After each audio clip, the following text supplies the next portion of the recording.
My brothers and sisters, may the Lord be with you. A reading from the Holy Gospel according to Mark.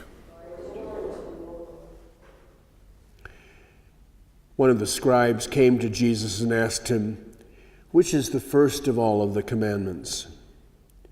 Jesus replied, "The first is this: Hear, O Israel, the Lord our God is Lord alone.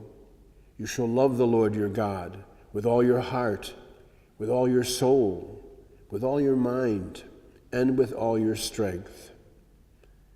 The second is this: You shall love your neighbor as yourself. There is no other commandment greater than these." The scribe said to him, "Well said, teacher. You are right in saying, He is one and there is no other than He. And to love Him with all your heart and with all your understanding and with all your strength, and to love your neighbor as yourself is worth far more than all burnt offerings and sacrifices." And when Jesus saw that he answered with understanding, he said to him, "You are not far from the kingdom of God." And no one dared to ask him any more questions. The Gospel of the Lord.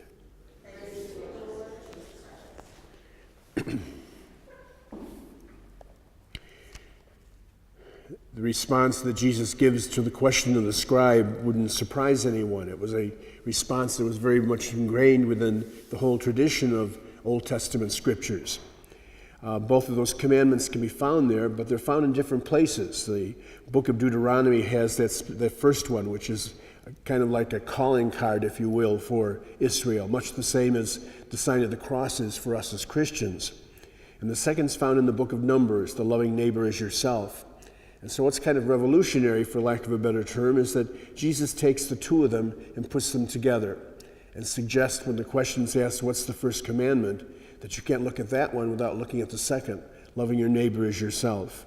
And of course, in the course of the listening to his teachings, he's consistent in bringing that up over and over again. We heard a little bit of it yesterday when we were reminded that God will forgive us and show mercy to us if we are forgiving not 7 times, but 70 times 7 of our neighbors.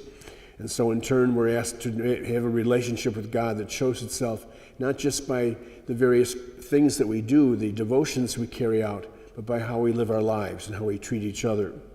And of course, Jesus is very satisfied that the scribe, in responding, says that these two are much more than the burnt offerings and sacrifices.